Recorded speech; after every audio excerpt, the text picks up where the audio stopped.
Assalamu alaikum. Welcome to Youth Breeze. My name is Sibisi Simkunu, and today we'll be discussing ILM Lounge. Yes. My guests today are Brother Imran and Brother Nusayr. Yes. Would you care to introduce yourselves? Assalamu alaikum. My name is Imran, and I am the Amir of ILM, and we host the ILM Lounge. Wa alaikum salam. Shukran so much, Brother Sibisi, for having us. I'm Mr. Saidi, and I'm also part of ILM, and I'm the head host for the lounge. Yes. Yeah. So when you say head host, do you host all of them, or do you delegate some of the sessions? So most of them, I am the head host. However, I do have co-hosts who assist me with the engagement, admitting participants, and just the managing of the platform in general. Yes. So before we go on, I wanted to first ask, what is ILM Lounge? Like, what led to its formation? What led to the formation of the ILM Lounge? It's crazy to think it's been 2 years, 3 years? 2 years in September, I think. Yeah, so I don't know if anyone knows Brother Faik Hamid. Wow. He's surprised. Big smile. Yeah, so he's the current chairperson for this year at the MSA UCT. So I think it was 2 years ago, so it was, I think, probably once or twice me and Faik were having just discussions on so many topics that are generally considered either politically incorrect to discuss or, too intellectual for some people. And we just thought that, how nice would it be if there was just a platform where people could come and speak about topics that are very controversial, whether it be politically correct or not, and regardless of what the person's views are, but fostering a ground where just discourse can take place can serve as a platform for further growth and guidance. So from there, we just, we thought, what's the harm in this?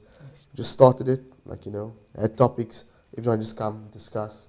Obviously, as it grew, it became more organized, but we were absolutely shocked at the amount of interest and the perceived need for this platform. I say perceived, but there's genuine need for this because there are a lot of youth, Muslims specifically, especially on the university sphere, or within our age brackets, that, they experience a lot, they are exposed to a lot, and they need an outlet to discuss things. It's not things you can necessarily discuss with the peers in the circles you're in at times, your parents, and just bringing these perspectives together is how the ILM Lounge started and how it grew as well. Yeah, I actually know the brother because he's been an amazing Amir this year, and I like the fact that he also he wants to talk to some of the brothers, and we have circles. I don't attend many of them because it clashes with my classes, but it's just nice to see that he had someone who was so young, also engaging. So when you said it started September in 2021, yeah, because I actually saw one of the people that I was speaking to, they posted an ILM Lounge back then, so that was my first exposure to it, and I was just intrigued by some of the topics. What leads you to decide which topics you're gonna pick? Because you said not politically correct, or so. Is there a vetting process? So you said that you saw some topics. What are some topics that you remember? The one that I saw yesterday, for example, was what makes you a Muslim, or why are you a Muslim? I think that was the actual title. So we do discuss a lot of, let's say, controversial, politically incorrect topics, but we also try to keep in mind the fact that we are Muslim. Yes. So we don't lose touch with the spiritual aspect. Yes. It's very easy to become, nafsi and just so involved in wanting to condemn others sometimes, or just discussing things that are just so emotionally driven. Yeah. But yesterday's topic was why are you Muslim? It's a spiritual topic for us. And alhamdulillah, a lot of people shared their own personal stories, whether they were born Muslim, whether they were converts. Some of them shared at what point in their life they actively became Muslim. Not everyone who's born in a Muslim family necessarily, always had the same passion or, sincerity around Islam. And, it was very beautiful to see people sharing their stories. However, some other topics that are controversial we've discussed are feminism, traditional gender roles. This is a recurring topic that people, they're always just very eager to discuss.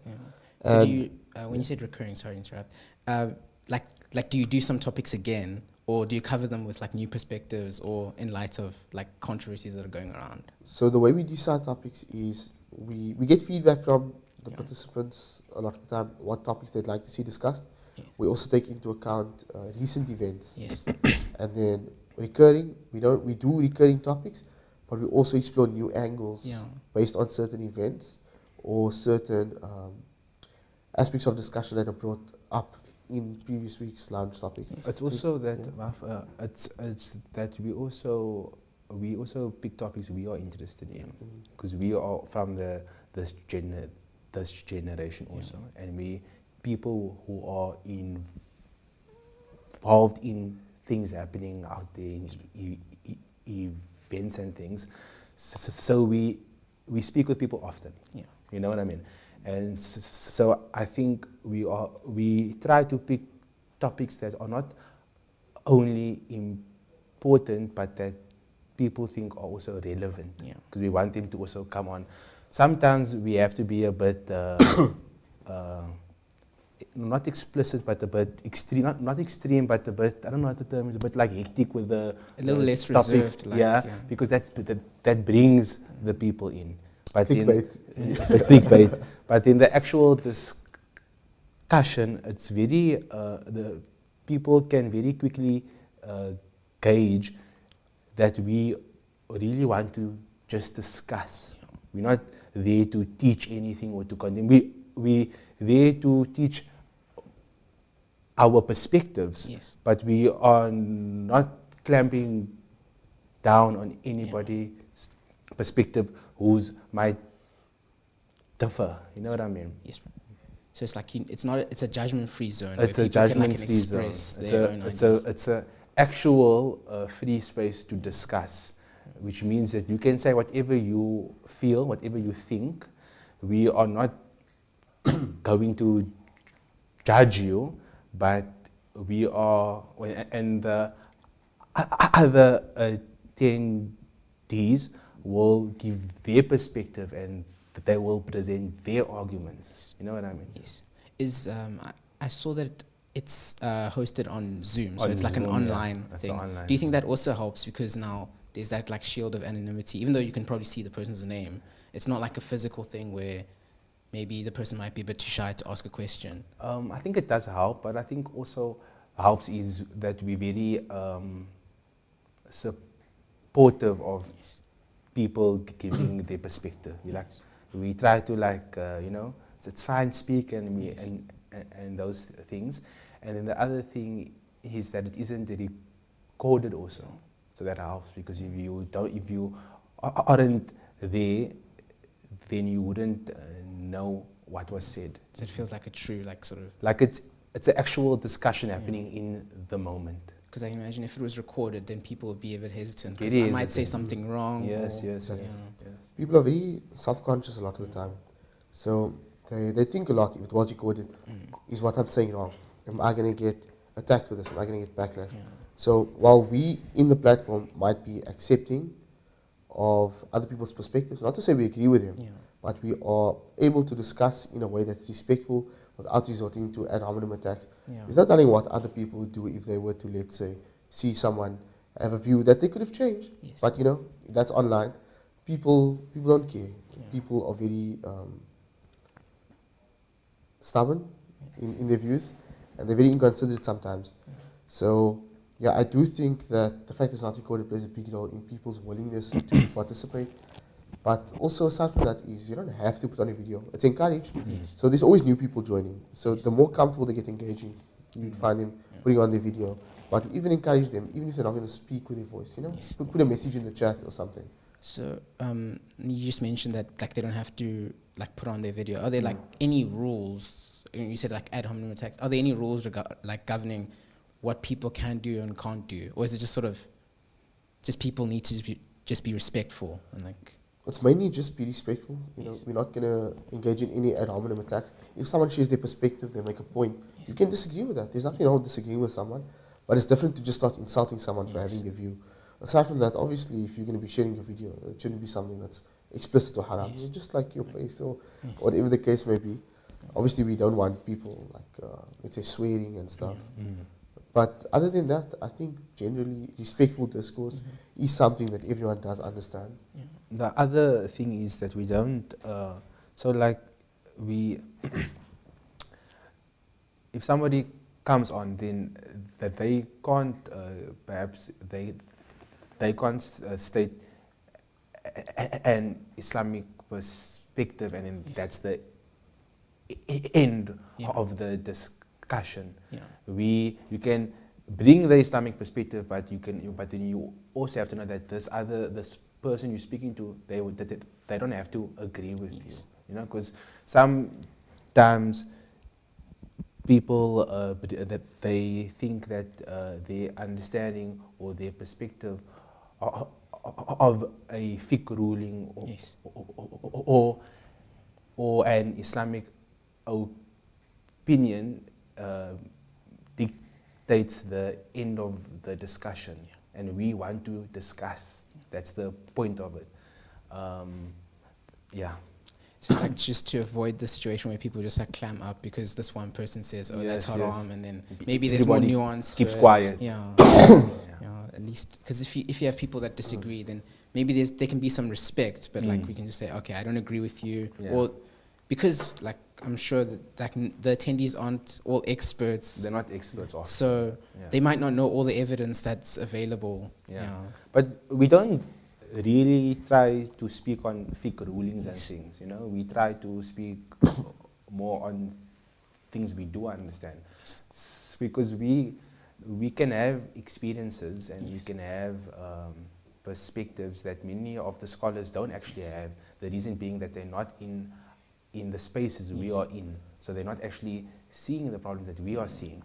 So you have like a more of a you see what's going on in the, I don't say the real world, but like our world, on the ground. Yeah, on the on the ground, ground, yes, and that is also more of the real world, because if you studying, then that's the real world of the student, and the scholar or the maulana or the whoever, he might not really have access to that. Whatever he understands is what you bring to him, you know. And then the other thing is, if you someone who has a 9 to 5 in corporate, that's a different reality there. So we don't also stop scholars from coming on, but if they do come on, then they must know that here in the space, everybody's perspective is equal. You know, because if it's not equal, then we can't actually have a discussion. And then it just becomes a lecture, essentially. And people might stop like actually engaging with it. 100%. Because sometimes when they hear a lecture, they just kind of go, okay, well, like my opinion doesn't really matter in this regard. Not because you are being spoken to, and you must just understand, and you must listen, and this is the answer. And what can also be one of the benefits of us having these discussions is so that we can better understand the actual problem. So we can take it to the scholars, but we also need to understand what's happening, you know. And sometimes it helps for us to know that there's so many other people who are experiencing the same discomfort with contemporary and present times, that all of us, we don't feel as though we are really at home here. You know what I mean? Like you don't feel, when you hear other people discussing the issue, you don't feel like you're alone. It's like there's like strength in numbers. The strength in numbers, and you feel that other Muslims are concerned also in the same way that you are, and that what's happening, it doesn't sit well with them. And I just want to add on to that, is that when you see the people who attend the lounge, it's people from very different walks of life. And what's beautiful and beneficial about that is you get a lot of different perspectives other than your own. So you become way more informed. And when you get other people's perspectives, you can fill in gaps in your own worldview that you didn't know existed. And then I think Ron mentioned the problems that you become made aware of. So I would say one of the big things that gets echoed a lot and that we've really picked up is that there's a big disconnect between the ulama and the youth, especially regarding what's happening on the ground. And I'm sure you probably know what I'm talking about, because you're on the university sphere. So there's a lot of things that's happening and there like that you the know, ulama, they either they don't know about it, or they don't know about it in the way we do, I don't think it's important. and they don't think it's important. Maybe and they don't get much exposure because Exactly. I mean, I'm assuming that most scholars, the only time they really see university students is like maybe on the Friday when they go and like do the Jummah or something. It's Yeah. not like every day, and students are generally very busy. So, and the age gap, because most of the scholars are significantly older. Much older. Yeah. But even then, I'd pose a question: how often are the khutbahs given, even when they come to those places? Yes. How often is it relevant to the issues that are being faced on the ground? It's sometimes it's sort of stuff that you've already heard, or I mean, it's not like it's not important, but it's not stuff that maybe the youth are like engaged with. And you can notice there's a big difference when the scholar mentions something that's like relevant to the students. Now all of a sudden there's like a bit of a buzz because some Yes, students will yes. just be on their phone during the Jummah, and like it feels like it's a bit of a waste Yeah. for the scholar and for the students' time, even though it should be a time when you learn more about Islam. You know, so is that like one of the aims of Ilm Lounge, to have that sort of the relevant discussions? Yes, yeah, Yeah. it was created for that discussion between him and Faik. Yes. It started with that, and so we're speaking the whole time about people speaking and giving their perspectives, but majority of the people who join the Zoom, they to learn also, because we are now the people who are speaking and who continue speaking week by week. They often have some of the answers, or they have a piece of the answer, and then it helps the attendees to make sense of what's happening. Like to navigate the topic. Yes. Yeah. So when you said week by week, do you have them like every week? Every Or- Friday. Oh, every Friday. Every Friday yes. evening. Yeah. So with regards to like, so do you pick the topics like a week in advance, or just like, or is it? We struggle to pick the Yes. topics. It's normally so we discuss, but it's me who makes the final decision, Yes. and it's difficult because it has to be, as he mentioned, relevant. Yes. It has to be attractive, Yes. and the other aspect is the host. There's a few of them. Yes. They have to have enough knowledge on the Yes. topic to discuss it, because we can't have it and then he and the other host that don't actually have an informed perspective. So like they end up making mistakes, or Or they or they say the wrong thing, which can be very harmful also. especially in like the realm of the deen, and Yes. when like, because someone might have a perspective that's incorrect, or Mm. you know. When you're talking about topics, are there any topics in particular that were, I don't to use the term viral, because it's in a closed space, but that were quite charged, or They the were discussions were Quite often heated? the Yeah. topics are. What was that crazy one when the attendance was crazy? Yeah. I suggested a crazy title. What was it? I'm trying to remember what it was. Imran's gonna have to So I don't remember, but often it has to do with men and women. Oh yeah. Often, that's the thing. For some reason, that's what we actually want to discuss. Often, all of us, Yes. men want to discuss it, and women want to discuss it, Yes. and we want that discussion. Not only do we understand perspectives, but we learn how to talk to each other. Yes.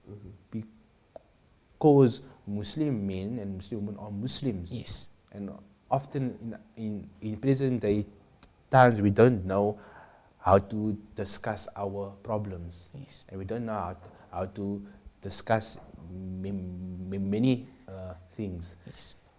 And we've had topics, for example, on how to approach a woman, a Muslim woman Yes. that you want to marry. Yes. That's a big thing. Many people don't know how to do it in a halal way. Yes. And is it worse because that's not something that someone would want to discuss with like a scholar, because it's a bit embarrassing. It is, but Yeah. the scholars also, they haven't created a space where that can happen, where Muslim men can ease. You can say there's this thing that happens and this thing that happens, but there's many young Muslim men who want to find a woman and they don't know how to do it, and they don't know, and they don't know where to actually start. So it's like And people it's tend stressful, towards right? extremes. Like either they just give up, or they end up doing something that's haram. Which happens often. Yeah. Which And happens especially in the case of university, I mean, it's unavoidable. Like you're gonna meet people of the opposite sex Yes. and or gender. I mean, I think there's Smiling still big now. yeah. Yeah. So it's just like, and also managing those things and having, at least knowing that there are answers out there, because some people just think, oh no, you just have to like wait until your parents arrange someone No, for there's you. answers. Yeah. There's answers, Yeah. and there's a spectrum also. Yes. There's a continuum also. Yes. You know, it can be that you are that the woman is in your class with you, Yes. and you're doing your homework together in the class, and that's now you can do that in the best way possible. Yes. Also, it's not just, oh, I'm doing that now, I might as well do anything. You do know there's a spectrum to that. There's a continuum. Yeah. And I think that many of the young Muslims would be better practicing Muslims if they knew how to practice Islam in the best Yes. manner in their personal life. Yeah, because I remember there's this like stereotype of sometimes like practicing Muslims as being like I don't say hypocrites, but it's like it feels very dry. It doesn't like change them as a person, or they feel like religious people are always condemning other people. I don't know how true that is, but It does happen. yeah. I think it does happen, but Yeah. I also think that not as often as people make it seem. Yes. I think a lot of it's rooted from insecurities. And when you see another person who you might perceive as being more practicing than Yes. you, your own insecurity speaks, like what's into your mind. Yeah. This person looking down on me. Thinks This better person than thinks that me. they're better. So I'd actually argue that people who actively try to get better, and we as Muslims, the more you become aware of your own shortcomings, the more, you don't worry more about other people. You worry more about yourself. Yeah. So if you're someone who's actively trying to be a better Muslim, you're going to be focusing on your own shortcomings a lot more. Yeah. So, look, it does happen, but I don't think anywhere near as much as people say. The other thing is, okay, look here, so me and him is both in that space, Yes. the Zoom, but we disagree with each other, like often. And In you're the still space. brothers, and Yeah, still, in the space, I said that that's an extreme view, I don't agree with that, and he says that I'm being too whatever. So I just want to mention there that with people feeling that the pious or the apparently pious Muslims are judging them. There's a bit of a fear in me that we think that if some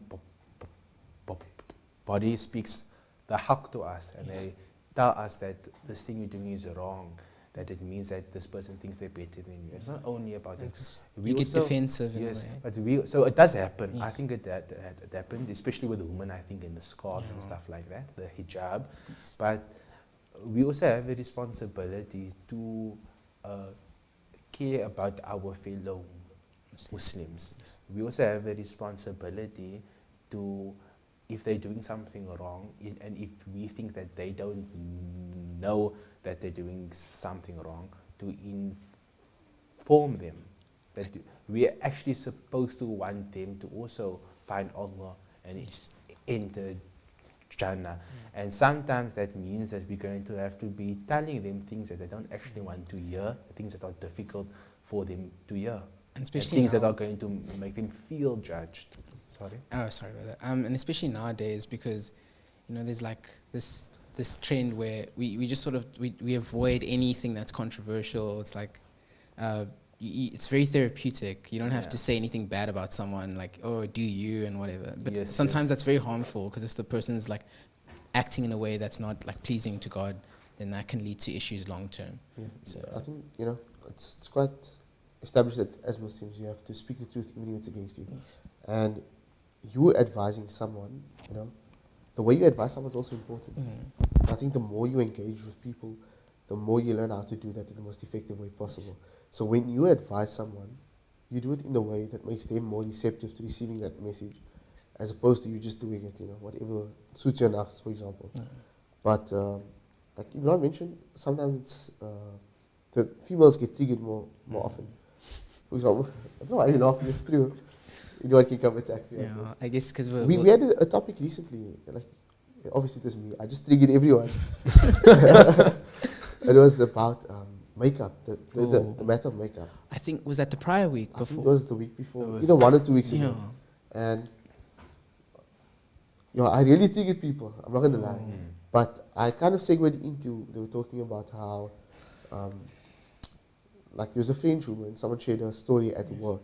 She had a French colleague, new colleague, who saw wearing a hijab, and she believed that she was oppressed. When she was wearing a hijab, and I kind of led with like, I think the women in the West, they're oppressed by makeup, and they don't even realize it. But our Muslim women who cover up willingly are perceived as oppressed. And I went on to say how our own Muslim women are oppressed by makeup, by the idea or the concept that they don't look beautiful, that they have less self-worth if they don't wear makeup. And obviously that started a whole discussion. And also particularly because you're like a man saying this, and there's always that thing of, you know, you're a man, and like, but I guess some things could be true even if irrespective of who says them. But the thing is, even though there was an initial reaction that may have been, let's say, but they're clearly not happy to hear that. I mean, obviously men, I promise you, men, they get hate in there as well. They do. But the thing is, because the engagement is sincere, and because the engagement is effective, you can ask them about it. The women had no issue at the end of the session. They just want to also feel that that their perspective is understood, that you actually care about how they are experiencing a thing. And this isn't with women only, this is with anyone who comes on, and even in our daily lives also. People want to feel as though you really care about their experience. And if you can prove to them that you really care, then they are willing to understand, because now you understand them. So your answer is actually relevant to them. And I just wanted to mention something else. You said that it's difficult for them to receive from a man. Now, we don't have that type of thing in there. We don't believe that specific people can say specific things. Anyone can say the haqq. You must just present it in the best way. Yeah, I think that like it's initially a bit difficult because we get like all these ideas from like online, because I think that's where I'm sure it's like the programs geared towards the youth. A lot of the youth get the information from social media, and they're getting fed things like, you know, men who speak about this, like they have their own biases. I mean, to an extent that's true, people have biases, but everyone has biases, but the truth is still the truth. So it's kind of hard to break those things down. And you don't have to have biases, like you can fix those things like slowly. That an individual has the capacity to transcend their unique and restricted experience, and they can really care about the next person. We have that capacity. If we didn't have that capacity, if a man could only understand the man's perspective, and the woman could only understand the woman's perspective, then marriages would never work. And they work, and they have for hundreds of years, since the beginning of time.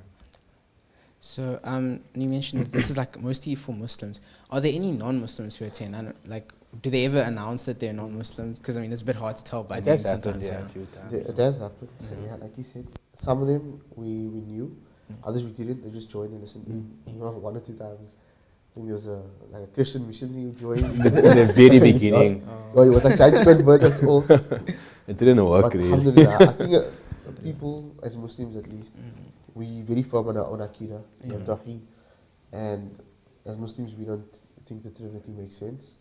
Alhamdulillah, I think there's a lot of Muslims who will bring their own Bible verses to people who follow the Trinity that it doesn't reconcile.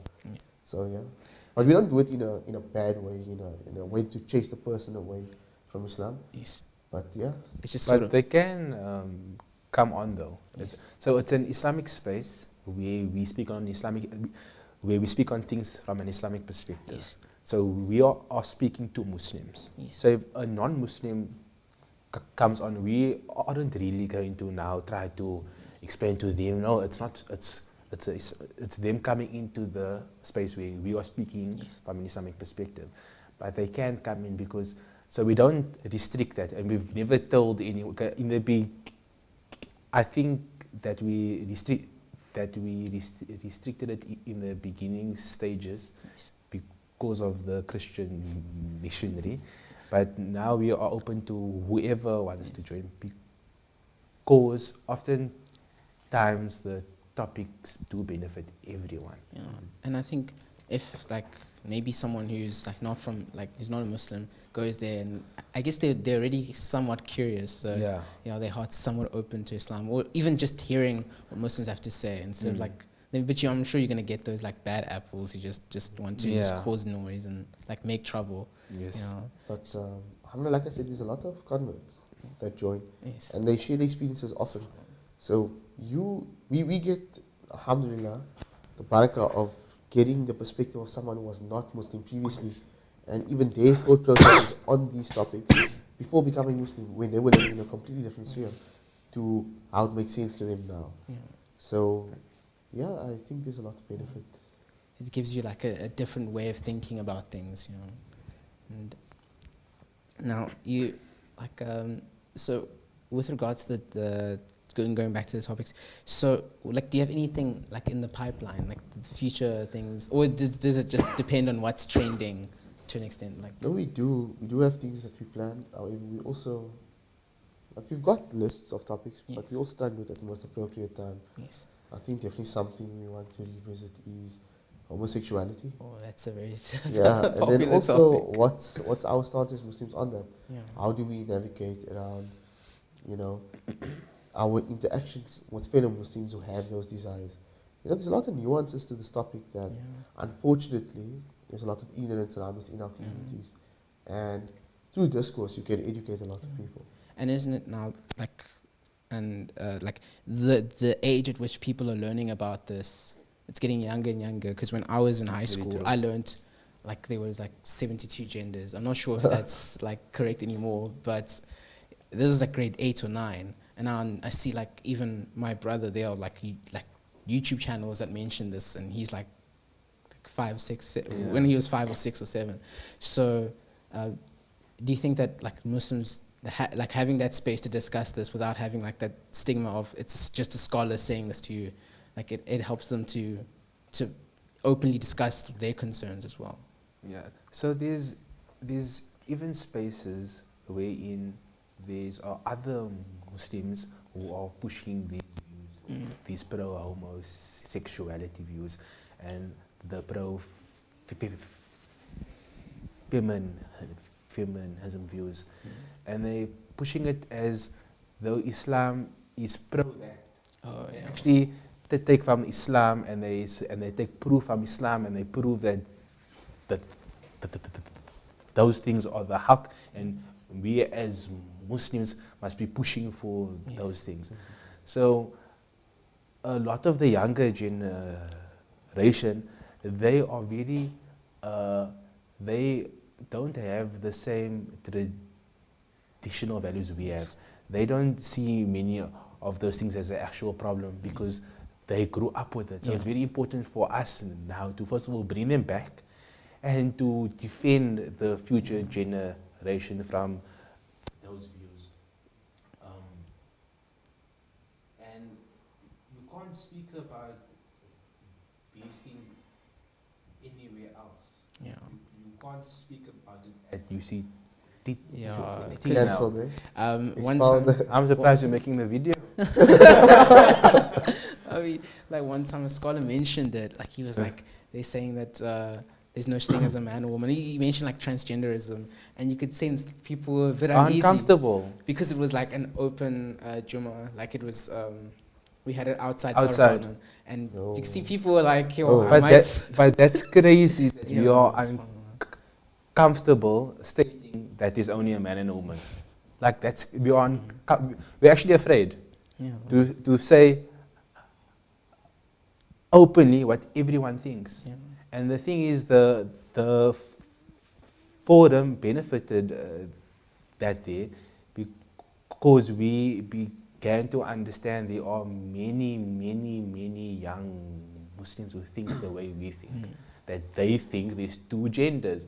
They think there's a man and a woman, and they think the man must marry the woman, and they think that the woman is supposed to respect the man and he must care for her. Yes. Normal Islamic values. Yeah, I just guess with nowadays it's kind of hard. They'll be a bit afraid to express it, and because I think when you start discussing these topics, and I'm sure this also happened on your sessions, is that you start to see that people are willing to open up, because initially you're a bit afraid, like I don't want to say anything that's politically incorrect, but now, especially the fact that it's not recorded. It's because of him also. He started by saying the politically incorrect thing, so everybody he else. takes I pushed the line. I pushed the line. So he takes all the. He takes all the blame. You Yeah. blame him if something happens. And it like people are more, like they don't have as much restriction in their chest to sort of say, okay, Yes, definitely I actually not. agree with you. Yeah. You know. And what happens is because we are having free discussion, is going to be that Muslim who is going to have a different perspective to us. He's going to have or a woman is going to have a perspective that we think Islam doesn't actually agree with. Yes.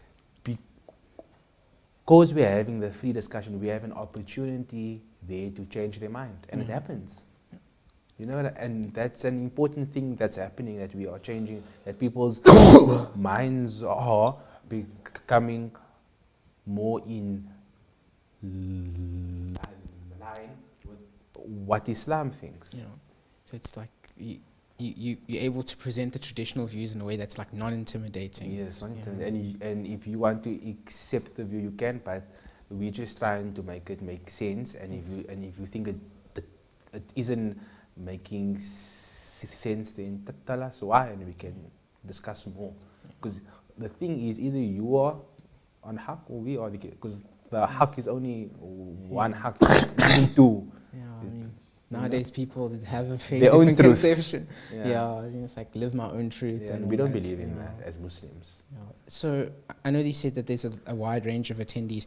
Are they mostly like high school, university students? University, I think. Yeah, because university it's a very, like as a university student myself, there's a lot of, everyone's trying to fight to get their opinion in. You're having to deal with issues that I'm pretty sure your parents didn't have to deal with. Definitely So not, yeah. So that's the other thing. They can't seek the answers from their parents, from their aunts, from their uncles. Who do they get the answers from? They go on the internet and they actually don't find the answers. Yeah.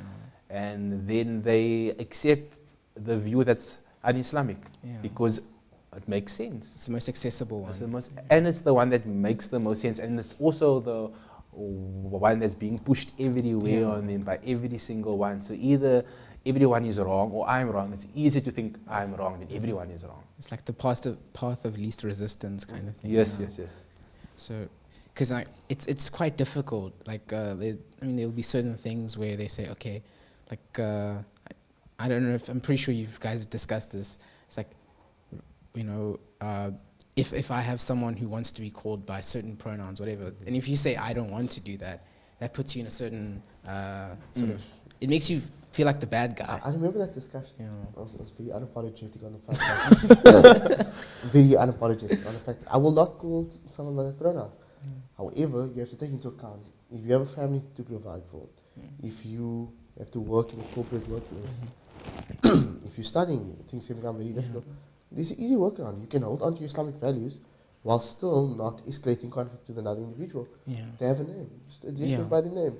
Makes It sense. sounds so small and simple. Yeah. But it's an easy resolution. We don't always have to escalate things. Yeah, just like make things unnecessarily difficult for ourselves. Do people from, when you said corporate, do people like who are also working, like young Yes. professionals also? They're all young professionals. Me, I'm a young professional. Yes. Not am I Does he look professional? young? Not professional. You know, we definitely have young professionals. We've got students.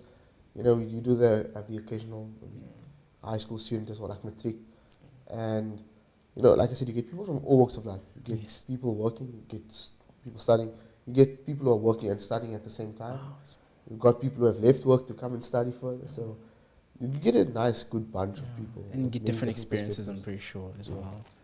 Because as I had said with like students, like you face so much, and I think now that you're experiencing so much more with the cell phone, and because I remember thinking like I learned a lot about Islam through like the social media and like the internet, but I also know a lot of people who sometimes leave Islam through that. So having a forum where they can go, okay, I have this doubt or that doubt, I'm sure that helps quite a bit. Can I ask you, what's your experience with, firstly, learning a lot about Islam online, and then coming to Islam, and then your experience after having access to scholars? I think it's a very different thing to have direct access to scholars. I think one of the things I realized is that there's almost too much choice when it's online, because you'll get like one fiqh opinion, you go onto the website and tells you it's all haram, and then other ones like it's halal, and because you want to go a certain way, you pick and choose. Fatwa shopping. Yes, fatwa shopping.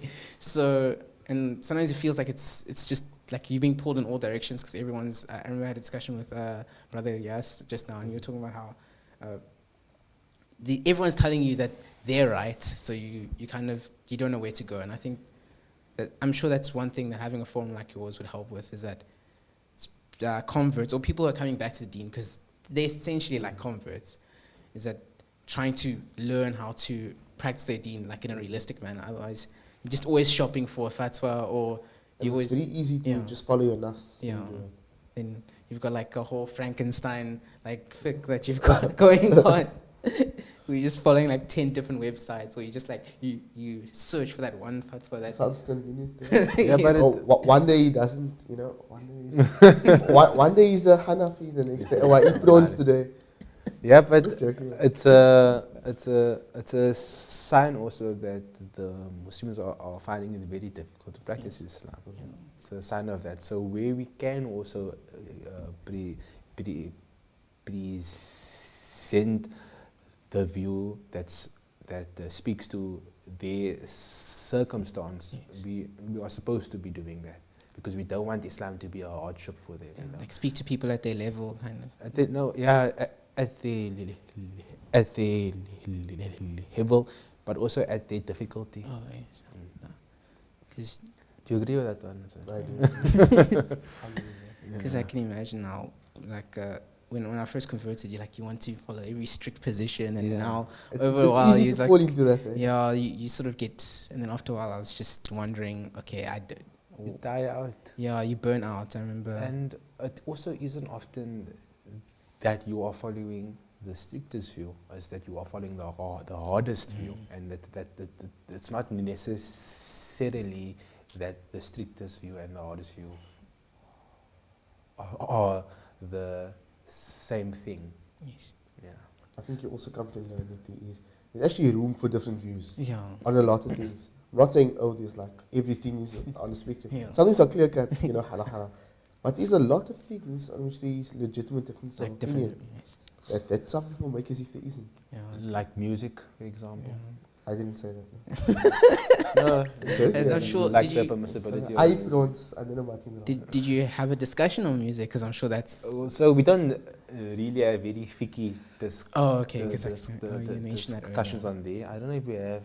I don't think we have. I think we spoke. I think we've spoken on the negative effects that the kind of music you find in our contemporary society has.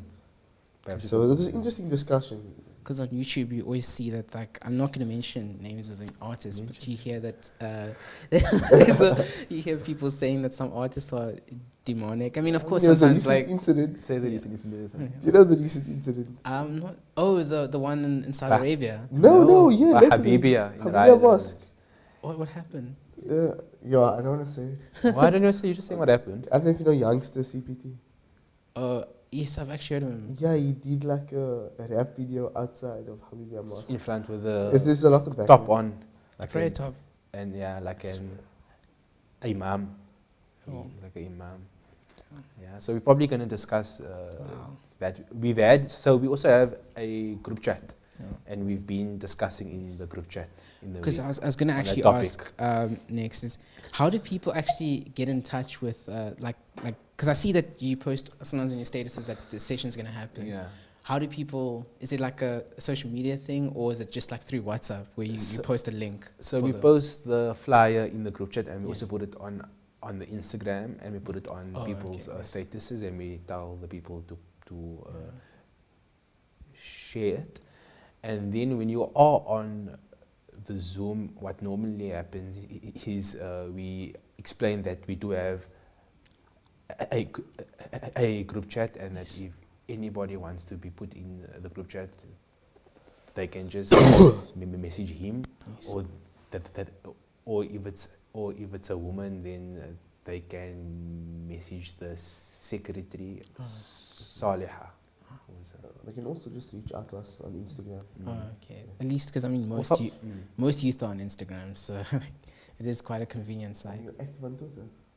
But yeah, but there's not many people on Twitter. Oh, you know, on is there. it? And Twitter's quite a You have to be like very intense on there and controversial to Yeah. be getting any I attention. initially was on Twitter and I thought that this would be a nice place to learn Ah, about the did you deen. see the Muslims?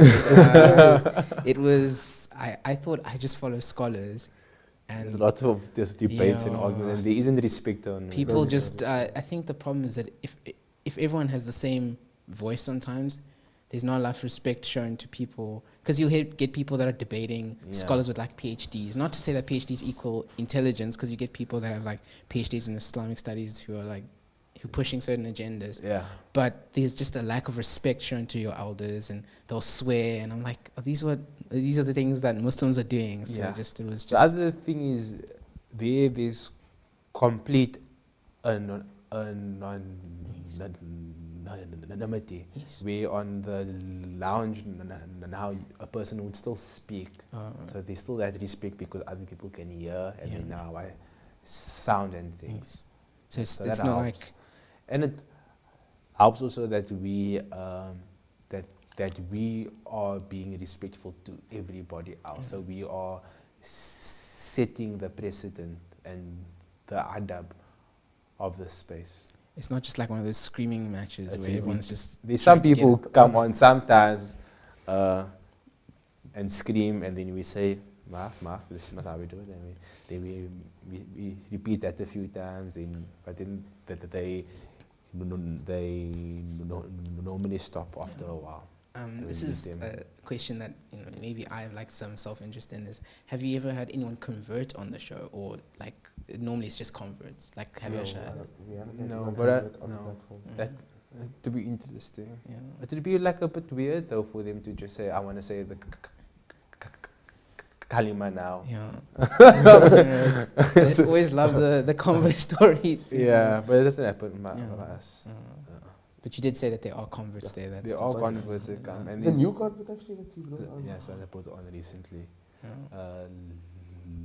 Laik, I Yeah, think. brother, Laik. Because one thing I found interesting, I mean, it's not completely related to the show, but at UCT, I realized that like most of the converts are men. I mean, like, I maybe it's just because those are the people that I see. I was just intrigued because most of the converts That's I've very always heard interesting. is like it's sisters normally. Like when I first converted, that was like the exposure that I had. Well, Islam is strong, Yeah. and perhaps that's attracting them because they can't find the answer anywhere else, and whoever else speaks, they bend the knee very easily. Yeah. We Islam, we have our principles, we have our fiqh and stuff, and that is Islam. Especially on the Most of controversial topics of like what is masculinity, because you get like extremes online where people are Yeah. just like pure materialistic. It's like you're on both sides. Yeah, You yeah, know, so definitely. it's having Islam. I mean, it's very true that I think more than any other religion, Muslims are unapologetic about the fact that we hold on to the Quran. We're not going to throw the Quran under the Yes. bus. Mm. We stand for our views. Yes. And then, speaking of people online, so it's a very controversial one. Yeah. But I love one of his quotes, which is, "If you are tolerant towards everything, then you stand for nothing." Yeah, so true.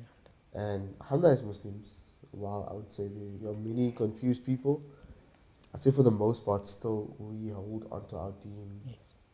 more firm than anyone else. And I feel like even if people disagree with you, I think ultimately they respect that you actually stand for something. You're not just like riding the latest trend. Because I think people see that and they say, well, what's the point of religion if it's just whatever society is making it seem to be? Mm. Yeah. Because even though it's sometimes it's a bit difficult to be Muslim, you realize that when you see people go to like prayer every day, like for me at the JK at university, and despite the fact that all these people are university students and they don't really have no one's forcing them. I don't think their parents are like holding a gun to their head to tell them to go and pray, or it's not always a manifestation of religiosity, obviously, but to continue wearing the hijab. I mean, that's a struggle. I'm sure you've had that on some of your We had sessions. that discussion Yeah. a few times. Yeah, it must be It's very hard for women difficult. as well. Yeah. Yeah. It's difficult. Yeah. Yeah. So But, to like- still maintain that. You're But saying, like you brother? said, like no one's holding a gun to the Yeah. head. But what do you find in that space? Yeah. You find that there is a sense of brotherhood and community. Mm. Why? Because, us Muslims are united by, the kalima of la ilaha Yeah. illallah. It's something a lot more profound than a lot of people think. Yeah. But the fact that you can just go to the JK and you can smile at any brother, Yeah. you can shake his hand and hug him, and you can go about your day. I mean, how many other people would just be so, And it transcends warm nationality with you. and everything. Because one of the guests for this like youth breeze, him and I met at the mosque like in my first year, and he's like from an entirely different country, but it's like we're brothers in the sense that every time we speak, it's just we have such amazing discussions. Brother Abdullahi, and Brother Abdullah. yeah, he's Alhamdulillah. really an amazing brother. So it's amazing how that bond like fostered, like even with Dr. Elias, like we hadn't met until last year, but when we met, it just feels like we had been like friends for quite a long time. So it just shows you how strong that bond is. Yeah. Alhamdulillah. So as we draw to a close, and I know you mentioned that there are like future topics in the pipeline. Like what things do you want to improve on, if any, like for the ILM Lounge, or introduce? I think one thing is getting people less shy to give us topics they like to speak about. That's one thing. It gives us a much better perspective of what are people's personal interests and how much of those personal interests do other people have in common. And then we also want to revisit future topics, past topics, to get even better engagement than we had before. Yes. So if we think that a certain topic didn't get enough justice for, maybe load shedding is a big thing. So sometimes because of load shedding, a lot of people who want to engage can't. So we would like to revisit the topic, Yes. maybe because of that. Yeah. Or maybe there's recent developments that take place. So we go back to that topic. I mean, not too long ago we spoke about the Taliban and the women's education, and there's a Very lot of controversial people, a lot of topic. people get to speak about it. We actually started with the topic of Afghanistan. Remember in the beginning? Was that like the first topic? Yeah, like one of the first. I think it was topic number 2 probably. It's been so long. Yeah. So it happened when the Taliban when they took take over. Yes, yes, that's So that's when it Wow. happened. So one of the other things that is going to be happening is we are going to be having a 10-minute slot on Radio 786. Is that the Islamic? Yes, the Islamic radio station, Yes. where we will basically do a small summary. Like a recap. Yes, of the previous lounge, and we will give a small teaser Yes. of the future one that's going to be happening. And I think we also want to have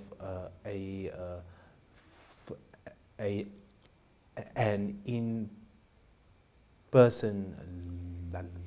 lounge also. Yes, So you we've wanna done that Wow. before. discuss We with had a them and few. things and connect with And that would people be in person. Yeah. I'm sure that would even like that would. It's harder though. You know, It is. to arrange, Much to make harder. arrangements. It's harder. and- You see the turnout for those. Yeah. So every how many months? 6 months or so, I think. I don't know. We Four, haven't 5? had it now in a bit. Yeah, but usually there's less attendance. But you'll be surprised at the people who do attend. The in-person ones or just Yeah, the In-person in-person ones. Wow. Well, it's a lot more intimidating for people to actually come in person and speak about your views, Yeah. even though it's controversial. What is the average? I forgot to ask earlier. What is the average attendance like? It really varies depending on the topic. However, I think we've been consistent with like 27 now. Yeah.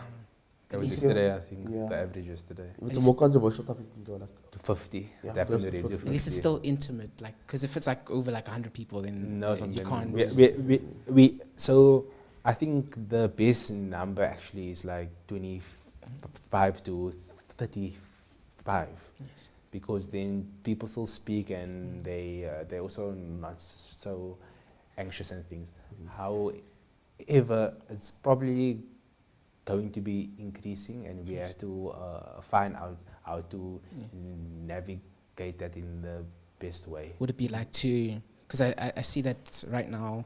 Does the time? How long are the sessions? Hour and a half now. Yeah. So we could increase it to 2 hours or so. Oh. we're a bit flexible Yeah. depending on the engagement. And I'm we assuming do that speak to 2 the hours time at when a it starts differs with like the time of Isha. Like, No, or is it just like a fixed time? It's a fixed time, but Yes. when Maghrib comes to Yes. 7 p.m., then we will have a break, and Oh. then we'll proceed after again. Yeah. And because I'm pretty sure that having that like hour and a half allows you to for everyone to engage. And, Yes, yes. yeah. And they get a bit tired also, Yeah. the hosts, after an hour and a half. So Did you choose Friday because it's like when everyone's off, or did you choose it because of Yeah. Juma? Everyone's going out on a Saturday. Right? we thought about it for long, and we tried a few. Yeah. Friday was the I think best the evening. only time we do Saturdays is in Ramadan. Oh. On In the the afternoon. Yeah. So everyone wants to eat at night. Yeah, everyone can't wait to just break their fast. Yeah. Yeah. But it's been an amazing discussion with the brothers. You know. Alhamdulillah. Shukran for Shukran joining us. for having us. Inshallah. Assalamu alaikum. Wa Wa alaikum salam wa rahmatullahi wa barakatuh. Assalamu alaikum, viewers. See you guys next time. It's going to be a next time.